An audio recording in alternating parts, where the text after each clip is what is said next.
All of these boxes, this is what was in my office when I was fired, and they never allowed me to go in and collect my belongings, so my staff had to box it up and bring it to me, and I just haven't had the heart to unpack it all yet. This is the chainsaw for bureaucracy. My name is Mark Greenblatt, and I was the former Inspector General for the U.S. Department of the Interior. Toen Trump de verkiezingen won, maakte hij zich geen enkele zorgen over zijn baan. This is the commission, the formal commission, appointing me to be the Inspector General signed by President Donald Trump in 2019. So you were appointed by Trump? Correct. And he fired you? Correct. Trump nominated me and appointed me in 2019. He actually appointed me for two positions in 2017 and 2018. And then he actually tweeted about me during one of my reports and in his first administration, expressly thanking me for the report, which isn't why we do what we do, but he was clearly supportive of those findings. And then he fired me in 2025. Extra opvallend omdat hij precies doet wat Trump en Elon Musk zeggen te willen. Zorgen dat de overheid efficiënter wordt. And what we do is we are the internal watchdogs inside federal agencies. We are there to protect the taxpayers' dollars. In 2023, in just that year alone, all of the IGs saved a potential amount of $93 billion across the federal government. Je hoeft hem niet uit te leggen dat het beter kan. En hij was dan ook blij met Trumps plannen. And to that end, I have created the brand new Department of Government Efficiency.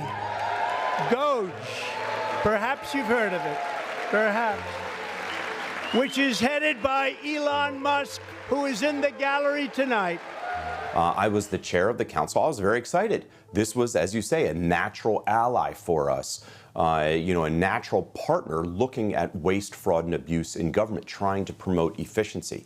But that didn't work out. We reached out a number of times to them to establish a working relationship, and we heard nothing back.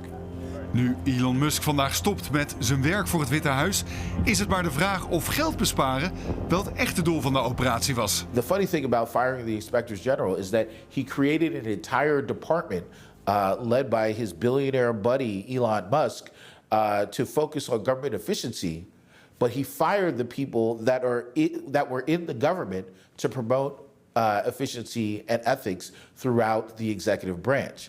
Hij heeft al tientallen rechtszaken aangespannen tegen Trump en maakt zich grote zorgen. He's not focused on efficiency.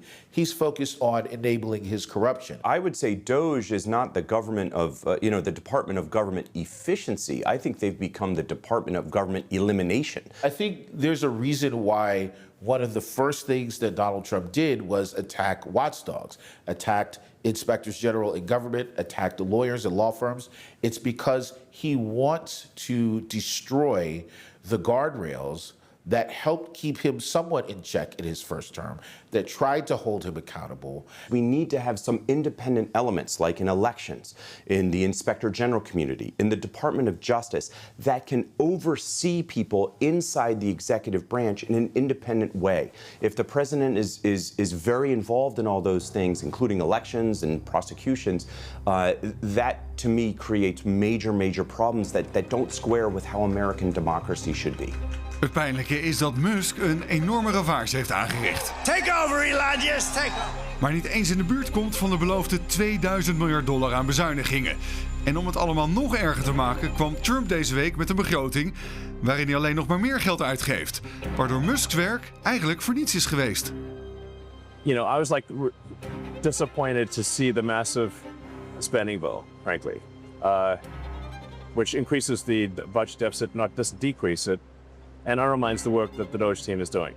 En al die bezuinigingen kosten eigenlijk alleen nog maar meer geld. A lot of these slashes, a lot of these cuts are actually requiring additional expenditures. When they're buying people out, when they're early retirements, they can be expensive. And so we're gonna have to see what happens with this. Maar de financiën zijn nog wel het minste probleem.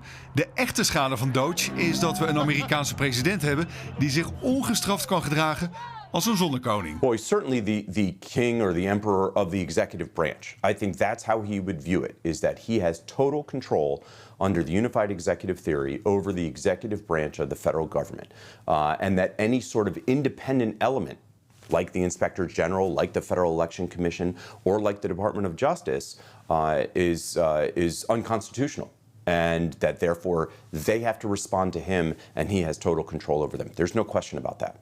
It is incredibly disappointing to see Congress, led by Republican majorities,